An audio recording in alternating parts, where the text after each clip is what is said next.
The Last of Us is back with Season 2, and us Last of Us fans are eating good. Episode 1 was already fantastic, and I love what they did. They moved some stuff up from the game where we got to see the dance scene a lot earlier, but honestly, I think it made the story flow a lot more, gave us more in-depth parts with the characters, and just kind of set up the general story and conflicts and dramas that are going to be happening during it. In this video, we're going to be breaking down the episode, going over the things they changed from the game, as well as just going over the general plot and what we can expect from the season going forward. Now, there will be one major spoiler I want to talk about, but we will be saving that till the end of the video, and I'll give you a heads up before we go into it, especially because, it'll spoil the big surprises that's about to come in this, but if you played the game, you know exactly what's going to come. But we'll save that till the end. Now, first of all, the episode starts off with us actually seeing Abby and the rest of the group at the gravestones of their friends and family that were killed by Joel during his full-on assault at the hospital when he saved Ellie. Now, this is a big thing because we didn't actually see this part in the game, but I really like how they set this up because it gives us more context to Abby and them going from the Firefly base and joining the WLF, which is in Seattle. So just giving us more context of what's going on, the conflict, the drama, and how these characters are out for revenge, especially after Joel, because they want to kill him, and they want to kill him slowly.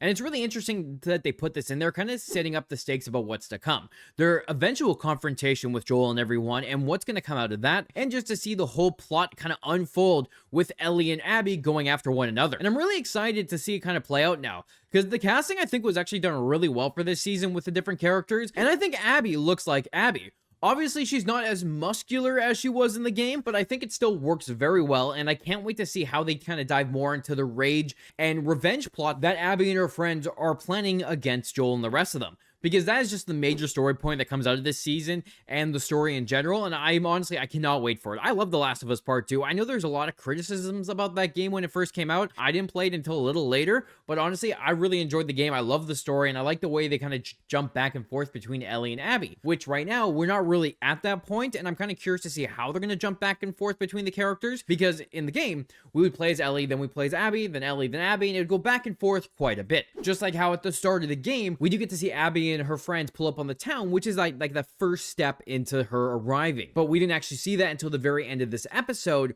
which is still a little different from the game as well. Because in the game, Abby and Owen, who are the ones that see the town, and they talk about how the rest of the group might not want to go there because of how many people would be in that town. They don't want to have to risk their lives for revenge against one person when there's a bunch of other lives which could end up killing them. But in this, it looks like they're all kind of on board. They all see it at the same time, and that's where the episode ends, so we don't really get any more context until next week. But I do like how they gave us that little context at the start of them wanting their revenge, and then them arriving there at the very end of the episode. But of course, after we get that little start of the episode, we do get the time jump, which it says 5 years. I think the game was only 4 years, but, nonetheless, the time jump doesn't really matter. It's still, years later, and we get to jump into the start where we get to see Ellie fighting with a guy and training with Jesse watching them. We do get to see that classic tattoo that's on her arm, just like the game, which I absolutely love to see. It's hiding her bite and where the infection didn't spread. So I love seeing that little detail from the game, especially because the tattoo is like a major thing from the game. It's a lot of focus for a lot of people, and I really like seeing how it's already shown. This new little scene in the beginning to show Ellie training is really nice to see because it shows us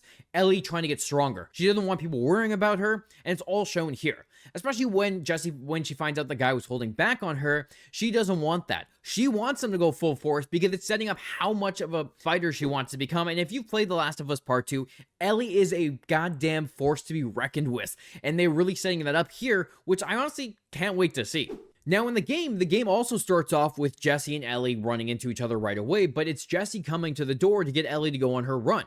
And they even have the scene dropping here where she talks about kissing Dina the night before at the dance, which Jesse doesn't seem to be bothered by it too much, but at this moment, they got rid of that. Only because they added the dance to the end of this episode, which in the game we don't actually see until way, way later as a flashback. But by doing this and kind of having this scene being taken out of the show, it also takes away the scene where Ellie goes to get Dina to go on the run. We don't actually get to see that little snowball fight they have. And then, I don't think it's a big thing that's really taken out of the game, but it was like a little fun scene in the game. And it makes sense that they took it out because of how small it is.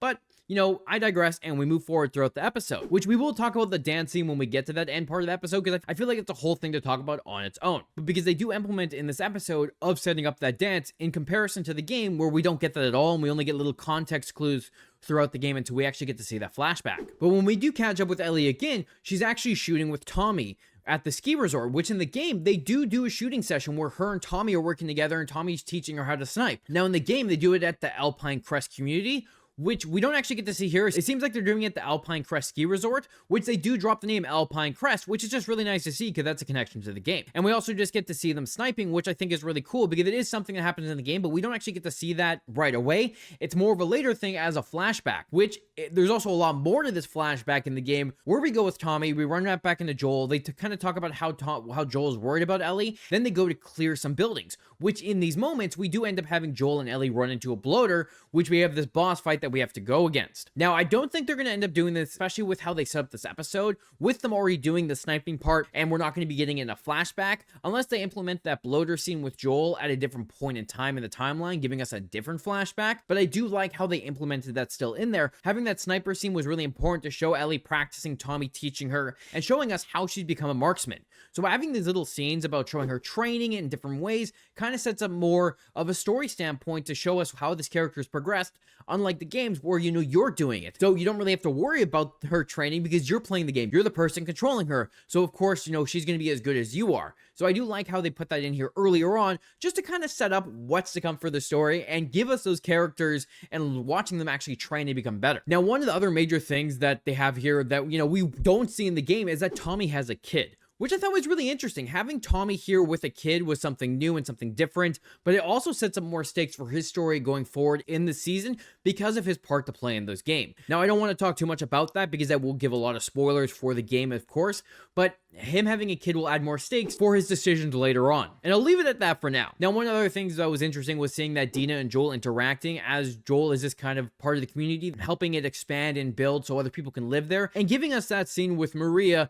telling him about how more people are coming in and him saying, no, don't take any more in. You know, we want to help everyone we can, but if we have no room, we can't help them. Which kind of sets up another stake. You know, we can't help everyone. There are going to be people in the community and people outside that they just can't save, which kind of dives more into depth with the other apocalyptic stuff that goes on with other shows where it's like, you know, you build communities. You can't always accept everyone because if you did, you'd mainly run out of supplies and then it would make it harder to keep people safe and then the infected would overrun and you die anyways. So I do like how they had the little tidbit information there, and I feel like that's going to play into something later down the road where they're going to have to leave someone behind or not save them, and it's going to backfire on them and kind of set up more tension and drama with the rest of the community. And I'm really interested to seeing, you know, why they did that, because I feel like that line about not letting anyone else in was very important for something else to come in the story. But we also have another thing happening in this episode, and it's Joel going to therapy with Gale. Now, Gale isn't in the game as far as I can remember, and Joel doesn't go to therapy. But it's really interesting because Gale's drunk, and she's talking about how it's hard for her to do therapy with Joel because Joel is the one that killed her husband, Eugene. Now, I believe we're going to be getting this scene at some point this season because it was in the trailer, and it really makes me wonder, like, why would he even think going to therapy with Gale was a good idea in the first place because of the fact that he killed her husband? Now, she said there was a good reason for him doing that, and it makes me wonder what that reason was and why he did it. And, you know, part of me feels like maybe he let someone die. Maybe he killed someone on his own, and, you know, to pay for his crime, they killed him. So very curious to see what's going to happen there. And, you know, having Gale as a therapist for him and her also telling Joel that he can now admit what he did to Ellie, but he walks away anyways. And obviously he can't tell Gale what he did to Ellie because by doing that, it would ruin Ellie's secret. It's something he can't tell to anyone and only Tommy would know. The fact that Ellie is immune, he killed all the Fireflies, stopping any chance of a possible cure, which I think we all know at this point that they wouldn't have been able to do it. They didn't have the right equipment. They didn't have anything to help mass produce the cure, and it wouldn't have worked. They can't go around saying Ellie's immune because that would set her up for being in danger. Other people would want to try to make a cure out of her. Other people would kind of go after him and blame him for possibly having humanity be saved because of this cure. So really interesting that they put this in because that's a big secret, right? Ellie's mad at him because of the fact that he saved her when her whole purpose was being a cure, and by taking that away from her, it ruined her. Now, I can't wait to see them dive more into that conflict because that is the big thing. You know, at the end of that last season, she said, you're telling me the truth. You're not lying to me. But of course, he lied to her. And I can't wait to see how they show that emotional scene happen on screen because it's going to be amazing. It's going to be great because it was great in the game. These actors do a fantastic job with their characters, and the drama and like emotional stuff that's going to come out of that scene is going to be fantastic. And I kind of wonder if they're going to do it next episode or if we're going to wait down the line to see if it's going to be a flashback to show Ellie's pain. And I'm just looking forward to it. But But let me know in the comments what you're looking forward to for that scene, and what you think is going to happen. Is it going to happen next episode or maybe later down the road? Also, to add to that, it also makes sense not to tell Gail, because I feel like even if he did, as like a therapist, she's going to go say, hey, you hear what Joel did? He killed all these people who were trying to create a cure. So I feel like, she would do that. Joel killed her husband. What a better way to get back at him than telling everyone his secret? So it makes sense that he didn't tell her as well, because I feel like that's something that would happen. Especially with her drinking and getting drunk.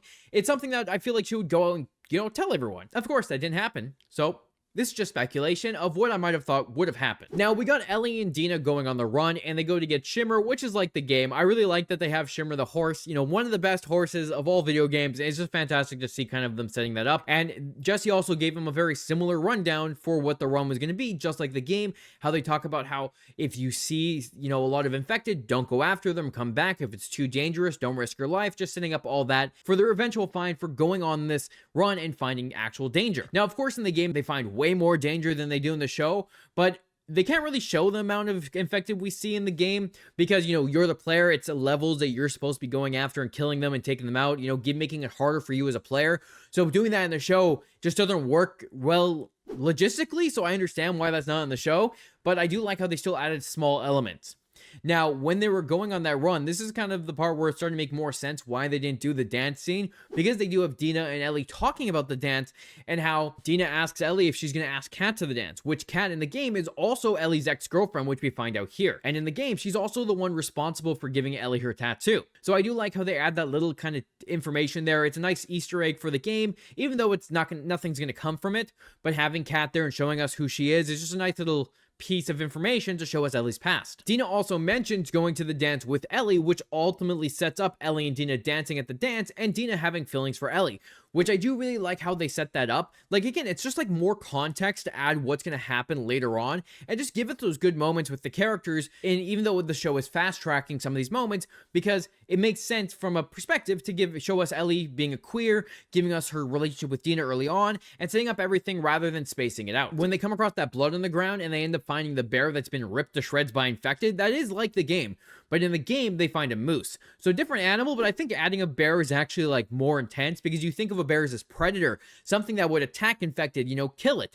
But this large predator on the ground being taken out by infected really shows you how the infected can just take out anything. So I really like how they add that. We see them go into the building to go take out the infected, which is like the game. They go into there and they climb on the truck just like how they do in the video game. So just cool little pieces that still relate back to the game. They go and take out a bunch of infected, where in this, they take out one clicker and they use a glass bottle to draw it away, which is just like the game. The game mechanics, grab the glass bottle, throw it down, make the infected come to you. So I really like how they added that moment in there because it's just like playing the game, having the little mechanic, and the clicker is a reference to that whole part of the game as well because they fight clickers, but also when Ellie falls through the floor, Dina falls with her in the game.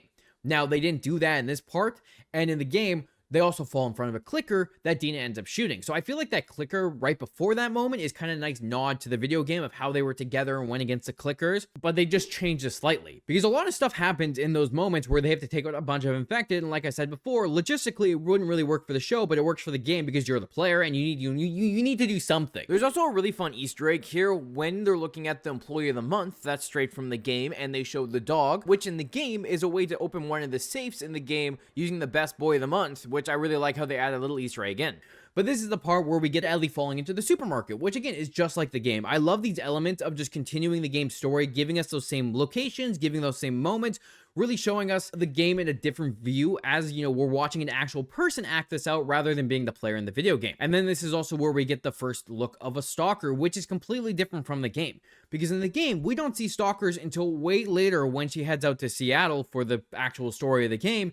Even as a player, I hated the stalkers. I still hate them. Whenever it comes to the mission in the game where we have to go through our entire building with a bunch of stalkers, I'm always doing it very slowly because they are terrifying.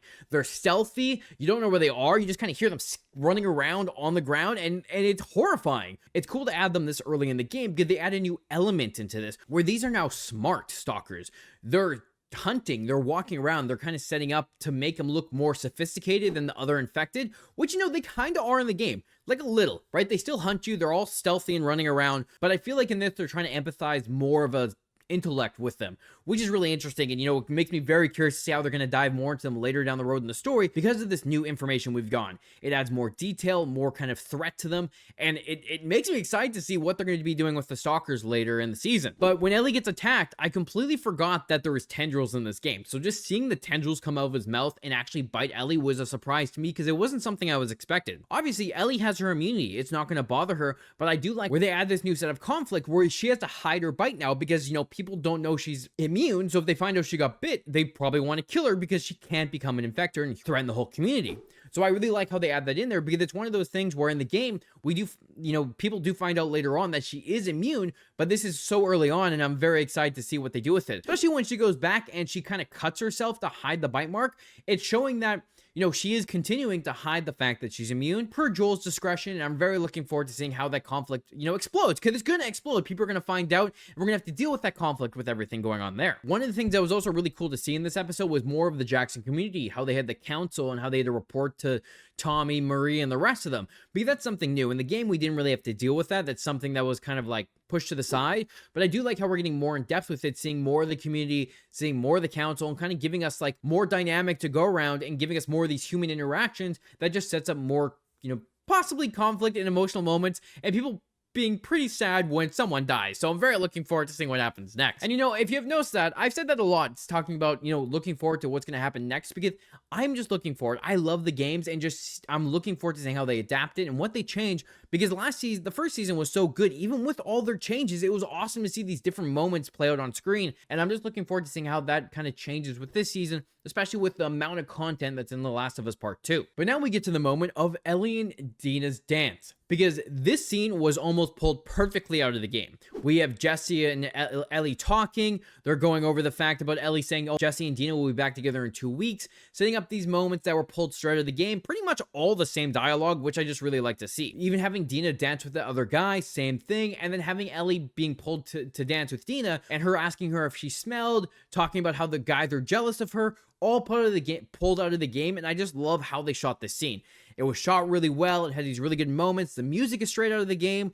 And then they kiss and giving us this moment to kind of show us how Ellie's queer, giving us that character dynamic, showing us who she is, and also giving us that moment with Seth being a dick about it by saying it's a family event. Now, this in the game pissed me off. I hate Seth. And honestly, I apologize for my list, but I hate the guy. And I love the fact that they changed one little thing here with Joel. Joel pushes him in the game slightly, so he just kind of stumbles, but in this, he falls straight to the ground, which I love seeing. I would have loved him to just knock him out right there and then, but it's just like this really good moment to show Seth being this dick, having Joel have her back, but also having that conflict of Ellie not wanting Joel's help. She would have wanted to deal with it on herself. And I really like how they put that in there, because they did have a couple moments in the game that kind of adds a little bit more, like Ellie being like, it wasn't your place to help me, but, Joel still wanting to help. And it shows in the show how Joel's being affected by his conflict with Ellie and how he wants to make things better. He's still protective of her. He wants to help her, but she doesn't want his help.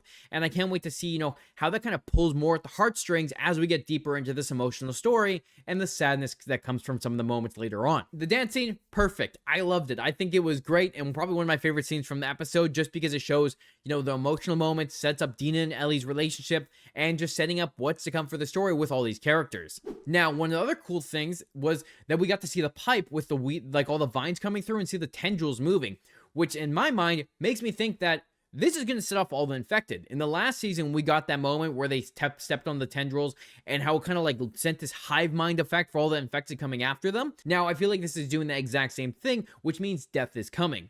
It's going to come to their town, a bunch of horde, because they teased it as well, being talking about how, the few infected they saw in the town where the bear was eaten, that's only a few. They don't have to worry about it, but it sets up horde coming because they referenced a horde. And I really like how they put these little hints in because it's just teasing a bunch of infected coming in. And we saw from the trailer that there was a moment where a bunch of infected were rushing the town. And I'm looking forward to that because it wasn't like that in the game necessarily. And I think it's going to be a really, really cool scene when it happens. And then that's when we get Abby and them showing up, which we did talk about at the start of the video. Now I want to talk about the specific thing I said at the beginning of the episode with Abby. That's going to be spoilers from the game and possibly spoiling the next episode. So if you don't want to listen to it and you don't want to get spoiled of this very, very big moment, this is going to be your spoiler warning.